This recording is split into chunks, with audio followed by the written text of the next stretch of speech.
we need to talk about Rotten Tomatoes. And this could get spicy.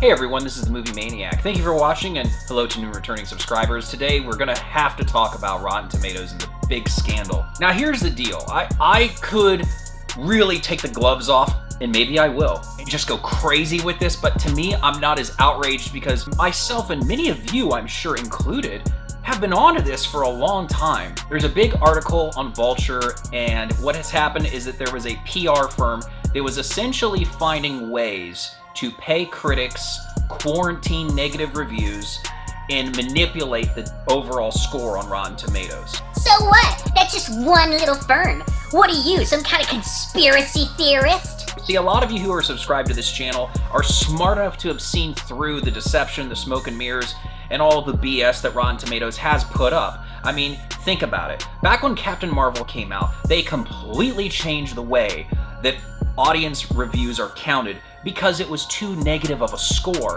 Wow, that almost seems like manipulation. Now, some of you might agree with what they did to counter this by making sure that you had to prove that you bought a ticket, but it's just funny how long Rotten Tomatoes has been around. It's been like 25 years or so, and all of a sudden, over one film owned by Disney, everything changes. So let me ask you this.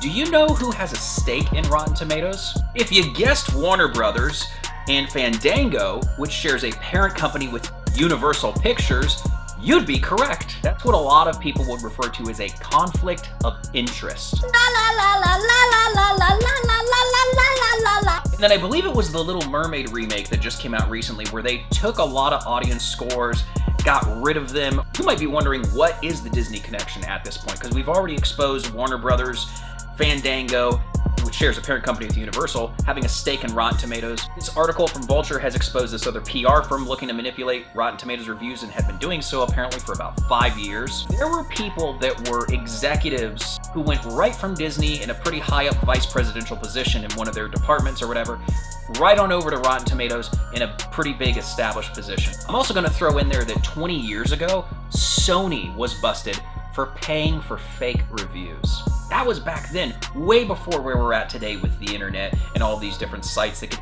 easily be manipulated. And by the way, studios love the fact that your average person has no clue how the tomato meter works. All that movie has to do is have a passing grade. So think about it like this. Imagine if you had a class of people getting a C- and it was like, whoa, 100%. Yeah, that's what you're dealing with. So it's not an accurate reflection of the quality of the movie, and nobody bothers to really read reviews anymore. I want to read you something from Vulture's site about Rotten Tomatoes. Another problem, and where the trickery often begins, is that Rotten Tomatoes scores are posted after a movie receives only a handful of reviews, sometimes as few as 5, even if those reviews may be unrepresentative sample. This is sort of like a cable news network declaring an election night winner after a single county reports its results. But studios see it as a feature, since with a little elbow grease, they can sometimes fool people into believing a movie is better than it is. And then there's also been reports of people, is his name Kyle Newman? I don't remember, where they actually said they knew people in the industry and behind the scenes that were afraid to give some of these bigger movies negative reviews because they wanted access. They were afraid that their access would be revoked. There's a major reviewer on YouTube. Millions of eyes are on him and tons of subscribers in that range. And he is actually a verified Rotten Tomatoes critic who a couple of years ago said that he would no longer offer film criticism. He was only going to point out the positive attributes of a movie. What?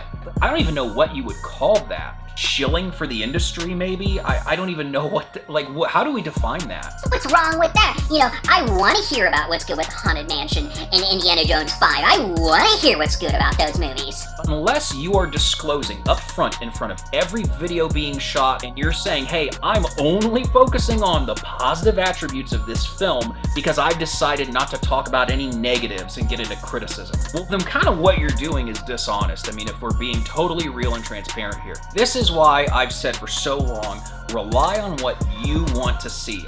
Find reviewers and critics that you can trust. Find these people and stick with them. You're going to get a much better take on these newer movies coming out than you are on some weird site like Rotten Tomatoes, which I think has totally lost its trust. I know that for many of you out there, and for myself included, we've been on to this for many years. That's why we've always kind of taking Rotten Tomatoes with a grain of salt, but there's still a lot of people that rely on this thing as if it's supposedly the wisdom of crowds, right? And it's really not. It's hand-selected critics. Some of them are good people, by the way. I actually do know a couple people that got on there who I was cheering for because it finally represented either the horror community or someone outside of the box who's not going to be bought and paid for. And I thought, oh, well, good. I'm glad they're getting in there. You know, it's kind of like fighting the good fight.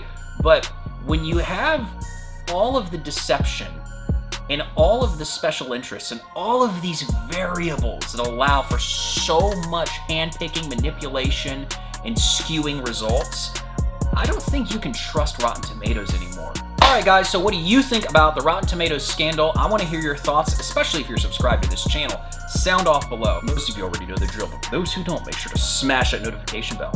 Like, comment, and subscribe so you can stay inside the mind of a movie